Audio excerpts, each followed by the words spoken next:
Çox səsliliyin səsi Araz News radiosunu dinləyirsiniz.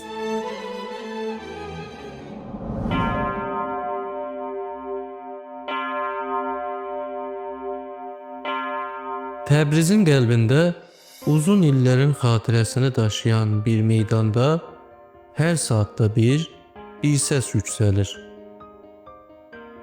Bu səs yalnızca bir saatın zəngi deyil. Buna bir saat deyib yanından geçmək olmaz. Bu, şəhərin və hətta bir millətin tarixinin nəbzi, daşlar içindən danışan hafizəsidir. Burası saat qabağı, Təbriz Bələdiyyə Sarayıdır. Zamanın ayaq izlərini içində saxlayan yorğun bir saray. Bu sarayın qapısını açıb içində gəzsək, hər duvarında bir millətin tarixinin izləri var. Sanki bir tarix kitabını açırmış kimi. Tarixin nəbzi, Təbriz Bələdiyyə Sarayının hekayəsi.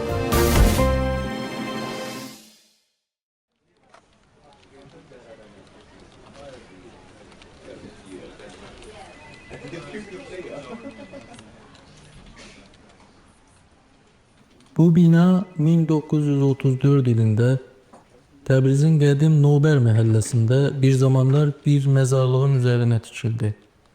Alman mühəndislərinin mimarlıq üslubu dönemin bələdiyyə başqanı Ərfəülmülk Cəlilinin dəsturu ilə işə başlamışdı. 250 min tümən büdcə ilə inşa edilən bu binaya yuxarıdan baxanda bina insanı fikrə salır.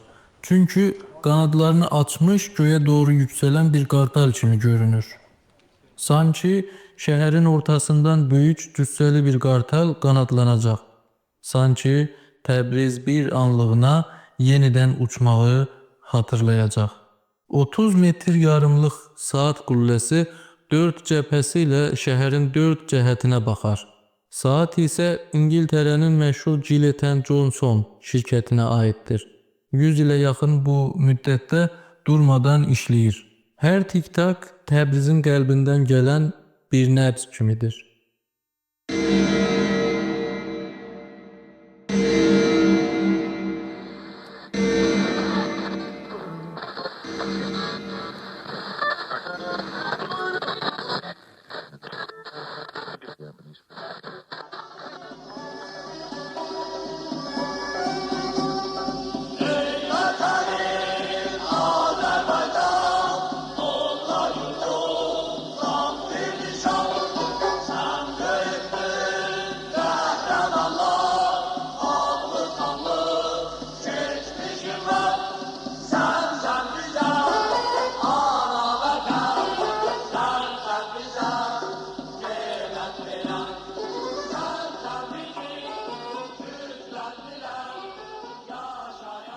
...1945-46 illəri Təbrizin küçələrində başqa bir hava vardı. Qısa sürdü, amma millətin hafizəsinə çox dərin bir iz qoydu. Bu saray bir il boyunca Azərbaycan Milli Hökumətinin qəlbi oldu. Pişəvərinin səsi bu otaqlarda yankılandı. Qərarlar alındı, sənədlər imzalandı, ümidlər yarandı, həm də öz ana dilimizdə ümidlər. Bugün o sənədlərin bir qismi bina içindəki muzeydə saxlanır. Sənədlər Azərbaycan türkçəsində. Bu bina millətimizin qısa ömürlü istemardan qurtulub azad yaşadığı o bir ilin tarixini daşıyır. O gözəl günlərin ruhu bu binanın duvarlarının daşlarına sinmiş. Bu sarayda çox valilər, bələdiyyə başqanları və s. gəlib getsə də, bugün binaya baxanda hər Azərbaycan vətənsevərinin yadına milli hökumətimiz düşər. Baxdım Ərkin qalasına, baxdım Ərkin qalasına, nəcah doldu gözüm Təbriz, nəcah doldu gözüm Təbriz.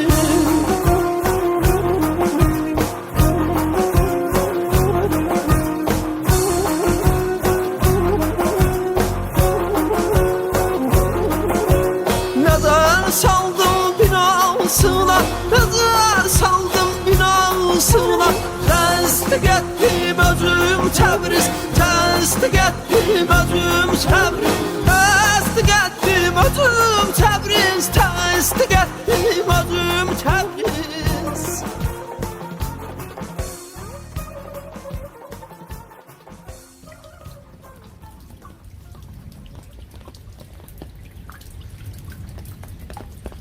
Bir tarihi binanı çöktüren yalnızca zaman değil, bazen insanların veya hükümetin itinasızlığıdır.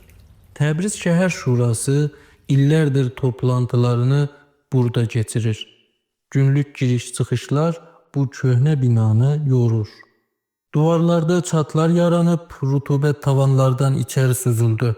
Yağışlı günlerde büyük salona su dolmaya başladı.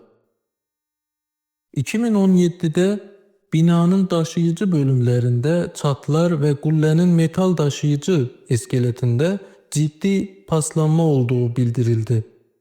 Bu çatların her mevsim genişlendiği ve binanın dayanıklılığını azalttığı tespit edildi. 2018'de İSNA ve İRNA kimi haber ajanslarının yayımladığı görüntüler durumun daha da ağır olduğunu gösterdi. Büyük salonun tavanından su sızdığı, alt katmanlarda rutubetin duvarlara zarar verdiği görüldü. 2021'de ise Fars haber ajansı sarayın durumunu üzücü bir ifadeyle tasvir etti. Tedrici ölüm. Defalarla bu binanın tamamen boşaltılıp korunma altına alınması gerektiği bildirilse de Şəhər Şurasının bu binadan başka binaya taşınması hayata geçmeyip, Təbriz şəhərinin tarixi yapısının %90'ı istimar sayesinde aradan gedib ve çok təəssüf ki, qalan tarixi binaların korunup saklanması da günümüzde eyni istimar sisteminde ihmal edilir. Görəsən Şəhər Şurasının toplantılarının bu tarixi binada geçirilmesine nə zərurəti var? Şəhər Şurasının üzvlərinin həqiqətən şəhərin mənafeyi üçün o cələsələrdə toplanırlarsa, o binanın qorunması üçün qərar verib başqa bir binaya keçməlidirlər.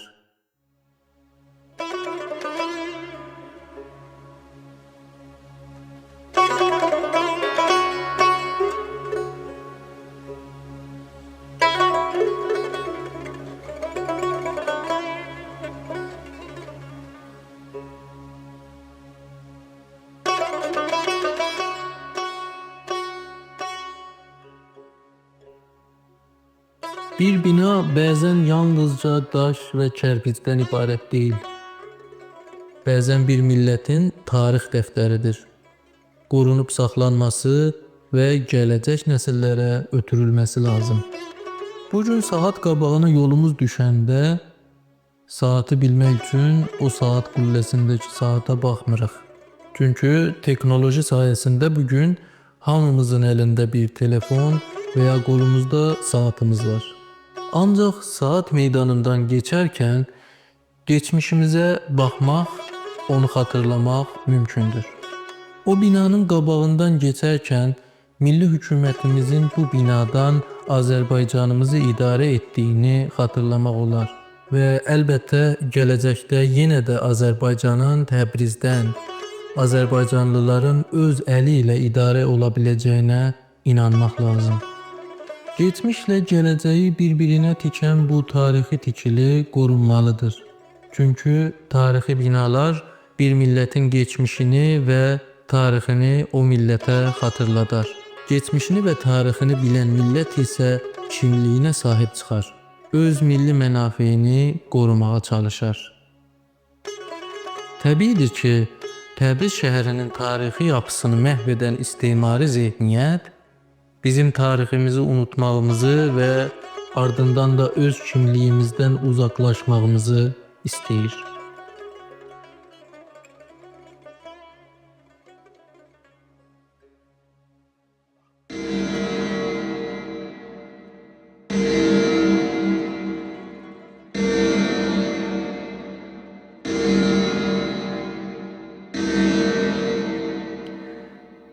Bizim coğrafyanın tarihi bazen arşivlerde değil, bir daş duvarın kölgesinde yaşar.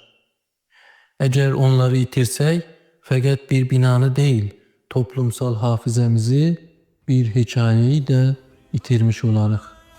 Hikayelerden yoksun olan bir toplum ise, bu süratle gelişen dünyada yok olmağa, eriyip silinmeye məhkumdur. Təbriz Belediye Sarayının hikayesiydi. İlmelerle toxunan tariximizin ağırbaşlı bir ilmesi. İlme programını dinlediniz değerli dinleyiciler. Gelecek hafta tariximizin, kültürümüzün ve milli varlıklarımızın başka bir ilmesinde görüşmek dileğiyle. Esen kalın. Hey diyar ey, sarılıp kaynana bir körpes ayak, doyunca üstüne bakaydım Təbriz.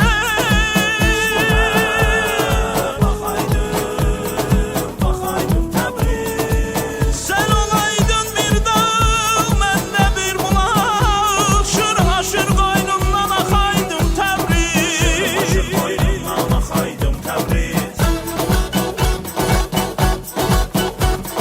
Sen olaydın bir dağ, ben de bir bulak.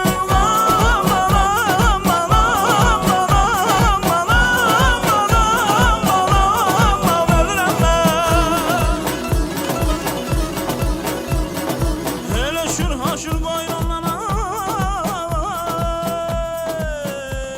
yakaydım Təbriz. Keseydim zalımın ömür bağını, köksüne çekeydim hicran dağını. Yaman gözle sene bakan